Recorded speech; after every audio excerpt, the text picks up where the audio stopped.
ಜಗದ್ಭಲಗಂಡ ಚೇತುಪ್ರಚಂಡ ಜಗದ್ಭಲಗಂಡ ಚೇತುಪ್ರಚಂಡ ಗುರ ಗುರೋದರದಲ್ಲಿ ಕಲಿತಗಂಡ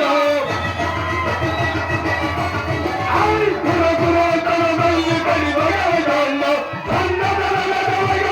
ಲೋಕದಂಡ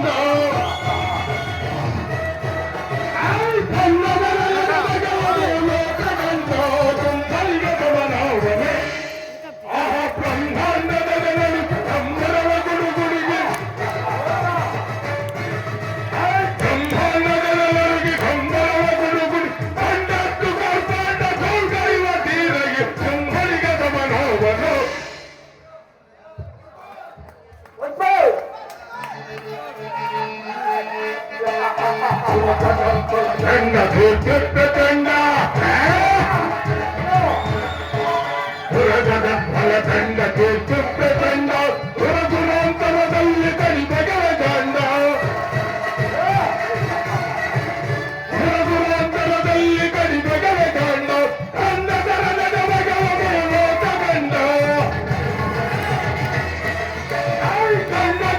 ಕಂದರದ ಲೋಕದಂಡ ಸುಂದರಿಗ ಸಮನೋವನ ಆಹ ಬ್ರಹ್ಮಾಂಡದ ನಡುಗಿ ಗಂಧರ್ವ ಗುಡುಗುಡುಗಿ ಬ್ರಹ್ಮಾಂಡದ ನಡುಗಿ ಗಂಧರ್ವ ಗುಡುಗುಡು ಕಂಡದ್ದು ಕರ್ಪಾಟ ಸೌಗೈವ ಧೀರ ಸುಂದರಿಗ ಸಮನೋವನ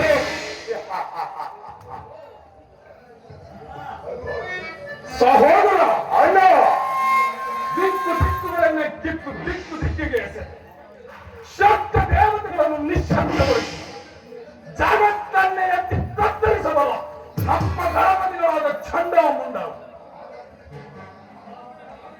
ಮಹದಾರ್ಪಟಕ್ಕೆ ಎಂದು ಆ ನಾರಿ ಹೆದರಿವಾಗಿರುತ್ತಾಳೆ. ಇಲ್ಲವೆಂದರೆ ಜೊತೆಗೆ ಹೆದರಿ ಬಂದೇ ಬರುವಳು, ಅವಳನ್ನು ಕಟ್ಟಿ ತೆಗೆದುಕೊಂಡು ಬರುವಳು. ಹೋಗುವುದಣ್ಣ, ನಮ್ಮ ಸೈನ್ಯದ ದಂಡನ್ನು ನೋಡಿ ಆ ಚಂಡಿಯ ಪಿಂಡ ಬೆಚ್ಚಿದಳು. ಆದರೆ ಅವಳ ಅವರ ಜೊತೆ ಬರುವಳು ಇಲ್ಲವ. ಯುದ್ಧ ಕಣಿಯಾಗಿರುವ ಒಂದು ನನ್ನ ಸಂದೇಹ.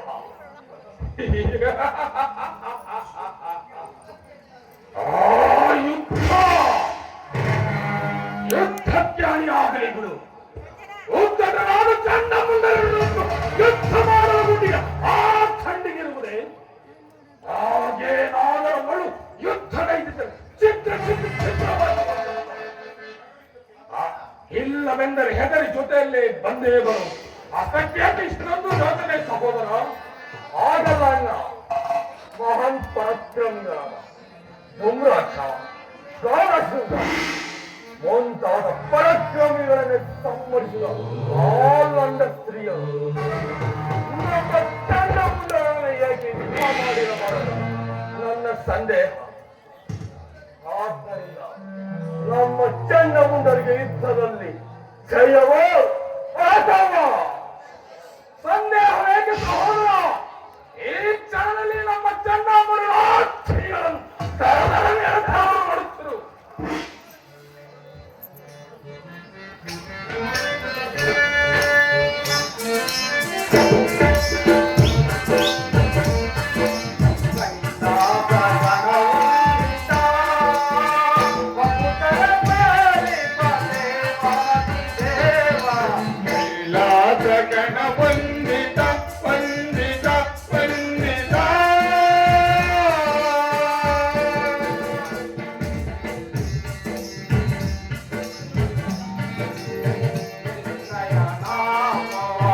ಮಗಳು ಜಗದೇ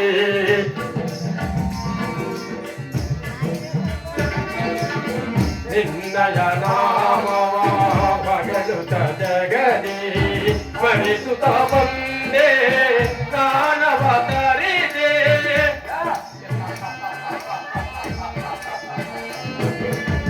ಮಣಿಸುತ್ತ ಬಂದೆ ನಾನವ ತರಿದೆ ಹೊರನು ತರೋಲ ದಿವಿ ಜಲಪಾಲ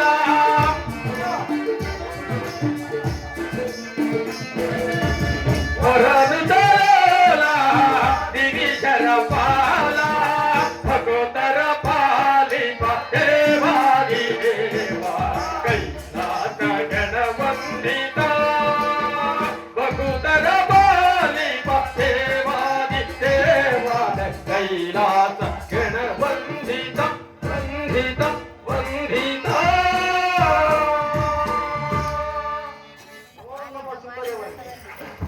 ನಾರದರಿಗೆ ವಂದಿಸುವುದು. ಆದರೆ ತಾವೀಗ ಎಲ್ಲಿಂದ ದಯಮಾಡಿಸಿದ್ರಿ? ನಾರಾಯಣ, ನಾನು ಹಿಮಾಚಲ ಕಂಪನಿಯಿಂದಲೇ ಬಂದೆ. ಹಾಗಾದರೆ ನಮ್ಮ ಚಂಡಮುಂಡದ ಆ ಸ್ತ್ರೀಯರನ್ನು ಎಳೆತರುವುದನ್ನು ತಾವು ನೋಡಲಿಲ್ಲವೇ ಪೂಜಿಸಲೇ? ನೋಡಿದೆ, ಆದರೆ ಆ ಸ್ತ್ರೀಯನ್ನು ಎಳೆದುಕೊಂಡು ಬರುತ್ತಿದ್ದವರನ್ನು ಮಾತ್ರ ನೋಡಲಿಲ್ಲ. ಮತ್ತಿದ್ದೇನೆ ಪೂಜೆ. ಆ ದೇವಿಗೂ ನಿಮ್ಮ ಚಂಡಮುಂಡರಿಗೂ ನಡೆದ ಘೋರ ಯುದ್ಧವನ್ನು ನೋಡಿದೆ. ಏನು ಯುದ್ಧವಾಯಿತೆ? ಹೌದು ನಾರಾಯಣ, ಆ ಯುದ್ಧದ ಭೀಷಣ ಸನ್ನಿವೇಶವನ್ನು ಹೇಳಲು ಬಹು ಕುತೂಹಲದಿಂದ ಬಂದೆ. ಹಾಗಾದರೆ ನಮ್ಮ ಚಂಡಮುಂಡದ ಗದಗಾತದ ಸಿಡಿಲಿಗೆ ಆ ಭೈರವಿ ಕರಗಳಲ್ಲಿ ನಡುಗಿ ಛಳಪಡಿಸಬೇಕಲ್ಲವೇ? ಅಯ್ಯೋ, ಜಡಪಡಿಸಿದರೋ ಕಡಪಡಿಸಿದರೋ ಕೇಳು. ನಿಮ್ಮ ಚಂಡಮುಂಡರು ಆ ಕಾಲಕ್ಕೆ ಕಾಲಿಟ್ಟ ಕೂಡಲೇ ಗೀರುಗುಡ್ಡಗಳೇ ಉರುಳಿ ಬಿದ್ದವು, ದಿಕ್ಕುಗಳು ಬೆಚ್ಚಿದವು. ಆ ಚಂಡಿಯು ಆಶ್ಚರ್ಯಚಕಿತವಾದವು. ಭಲೆ ನಾರದರೆ ಭಲೆ. ನಮ್ಮ ಚಂಡಮುಂಡರು ಕೇವಲ ರಣರಂಗಕ್ಕೆ ಕಾಲಿಟ್ಟ ಮಾತು ಯಾರು ಪ್ರಾಂತಳಾದಳೆಂದರೆ ಅವಳು ನಮ್ಮ ದಳಪತಿಗಳೇ ಶರಣಾಗಿ ಬಂದೇ ಬರುತ್ತಿರಬಹುದಲ್ಲವೇ? ಇಲ್ಲ ಶಂಭಾಸುರ, ಕೇಳು. ಬಂಧಿಸಲು ನಿಮ್ಮ ಸೈನ್ಯವು ಆ ಚಂಡಿಯ ಸುತ್ತ ಮುಟ್ಟಿತು. ಆಗ ಚಂಡಿಯು ಉಗ್ರ ಕೋಪ ತಾಳಿ ನಿಮ್ಮ ಸೈನ್ಯವನ್ನು ಕೇವಲ ಕಾಲಿನಿಂದಲೇ ತುಳಿದು ಧ್ವಂಸ ಮಾಡಿದರು.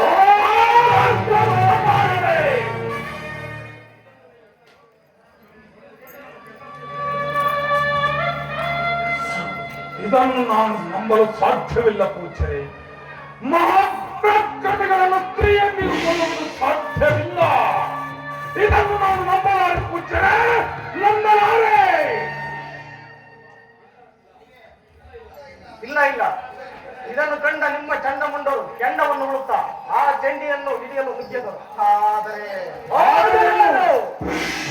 ಆ ಚಂಡಿಯು ದೊಡ್ಡ ಕೋಪದಿಂದ ನಿಮ್ಮ ಚಂಡಮುಂಡರ ಚಂಡಿಕೆಗಳನ್ನು ಕಡಿದು ಗದ್ದಿಸಿ ಅವರ ರಕ್ತವನ್ನು ರಣಕುಂಡದಲ್ಲಿ ಚೆಲ್ಲಿಯೇ ಬಿಟ್ಟರು.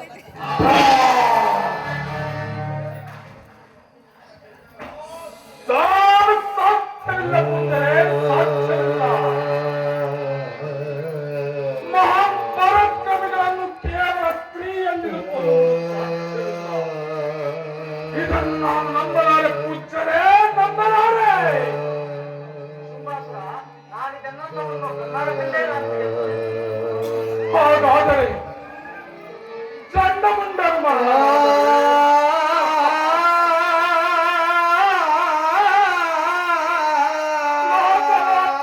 ತೊಂದರೆಗೊಳಿಸಿ ಸಮುದ್ರವನ್ನೇ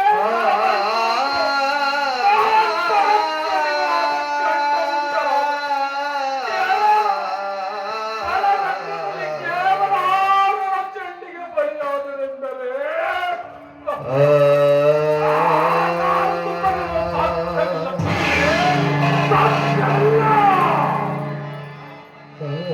ಇಂದು ಆ ಮಾರಿಯನ್ನು ಕೊಂದು ತಿಂಡಿ ಮಾಡಲೇಬೇಕು.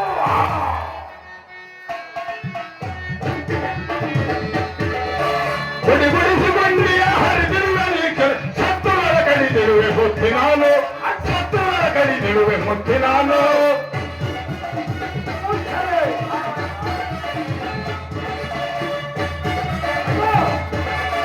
ಗುಡಿಗುಡಿಸಿಕೊಂಡಿಯ ಹರಿದಿರುವೆ ಸತ್ತುಗಳ ಕಡಿದಿರುವೆ ಮುತ್ತಿ ನಾನು, ಸತ್ತುಗಳ ಕಡಿದಿರುವೆ ಮುತ್ತಿ ನಾನು.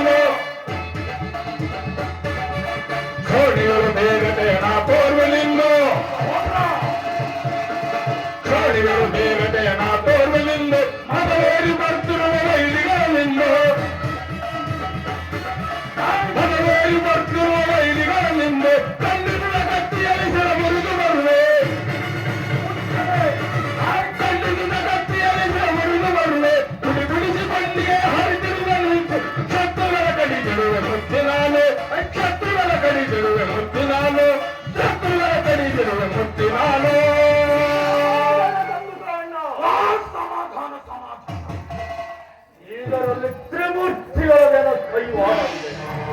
ಸಾಮಾನ್ಯ ಎಲ್ಲ ನಮ್ಮ ಮಹಾಪರಾಕ್ರಮಿಗಳನ್ನು ಕೊಂದರೆಂದರೆ ನಾವು ಸುಮ್ಮನಿರಲು ಸಾಧ್ಯವಿಲ್ಲ. ನನಗಂತೂ ನಾವು ಈಗ ಸಾವನ್ನು ಸೇರಿಸಿ ಬರಬೇಕು. ಅದು ನನಗಾಜ್ಞೆಯನ್ನು. ಬೇಡ ಸಹೋದರ, ಬೇಡ. ನಿನ್ನ ಪ್ರಾಣಕ್ಕಿಂತ ಹೌದು ನನಗೆ ಹೆಚ್ಚಲ್ಲ. ತ್ರಿಮೂರ್ತಿಗಳೆಂಬ ಕಿಟ್ಟಗಳು ನನಗೆ ದೃಢ ಸಮಾನ. ಅದರಲ್ಲಿಯೂ ಎಕ್ಕಸಿ ಪ್ರಿಯನ್ನು ಎದುರಿಸುವುದು ನೀನು ಹೋಗಬೇಕೆ. ಛೇ, ಶೂರಧೀರ ಶೂರ ಪ್ರಳಯ ಭಯಂಕರವಾದ ನಾನಿರುವಾಗ ನೀನು ಆ ಸ್ತ್ರೀಯಲ್ಲಿ ಯುದ್ಧಕ್ಕೆ ಹೋಗುವುದೇ? ಅಣ್ಣ, ನನ್ನ ಪರಾಕ್ರಮದಲ್ಲಿ ಶಂಕೆ ಇಡೀ ಸೃಷ್ಟಿ ಶಿಥಿಲಗಳಿಂದ ಅದನ್ನು ತಲ್ಲಣಗೊಳಿಸುವ ನನ್ನ ಪರಾಕ್ರಮದಲ್ಲಿ ಸಂದೇಹವೇಣ. ಇಲ್ಲ ಸಹೋದರ, ಇಲ್ಲ. ನಿನ್ನ ಅಪರಿಮಿತ ಪರಾಕ್ರಮವನ್ನು ನಾನು ಬಲ್ಲೆ. ಆದರೆ ನನ್ನ ಪ್ರಾಣ ಸಮಾನನಾದ ನಿನ್ನೊಬ್ಬನನ್ನು ಯುದ್ಧಕ್ಕೆ ಕಳಿಸಿ ನಾನು ಸುಮ್ಮನಿರಲು ಸಾಧ್ಯವಿಲ್ಲ. ಆದ್ದರಿಂದ ನಡೆ, ನಾವಿಬ್ಬರೂ ಇಂದು ಯುದ್ಧಕ್ಕೆ ಹೋಗೋಣ. ಎಂದು ಯುದ್ಧ ರಂಗದಲ್ಲಿ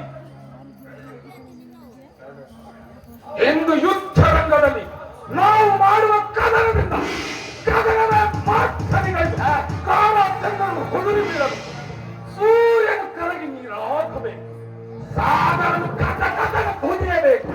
ನಮ್ಮ ವೀರ ಗರ್ಜನೆಗೆ ನದಿಬಿಂದುಗಳ ಬಿರಿದು ಆಳದಲ್ಲಿರುವ ಆ ಪಿಶಾಚವನ್ನು ಕೊಂದು ಚಿಂತಿಸಲು ಮಾಡದಿದ್ದರೆ ನಾನು ತುಂಬ ಉದ್ದೇಶೋದರ ಅಲ್ಲ.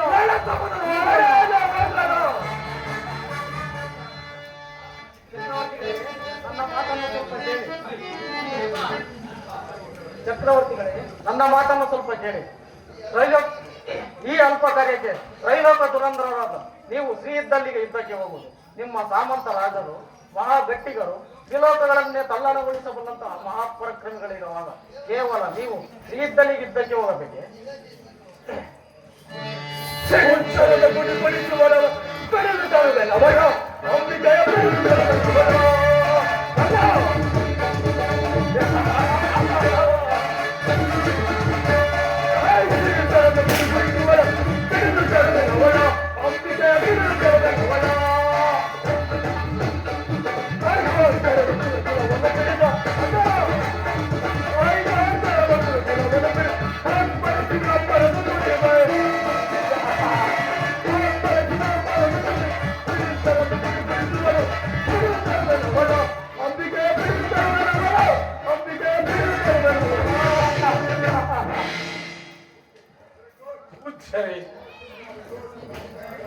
ಮಹಾಶೂರರಾದ ಚಂಡಮುಂಡರಂತ ಪರಾಕ್ರಮಿಗಳೇ ಬಲಿಯಾಗಿ ಬಾತರಾಗಿ ಹೋದರೆಂದರೆ ಇನ್ನು ಯಾರನ್ನು ಆ ಮಾರಿಗೆ ಬಲಿ ಕೊಡುವುದು ಸರಿಯಲ್ಲ. ಆದ್ದರಿಂದ ಇನ್ನು ನಾವೇ ಹೋಗಿ ಆ ಸ್ತ್ರೀಗಳನ್ನು ಸಂಹರಿಸಿ ತ್ರಿಮೂರ್ತಿಗಳನ್ನು ಒಂದೇ ಬಾರಿ ಶತಸ್ತ್ರ ಮಾಡಿ ತಿಂದು ಜೀರ್ಣಿಸಿಕೊಂಡು ಬರ್ತೇವೆ. ಸಹೋದರ,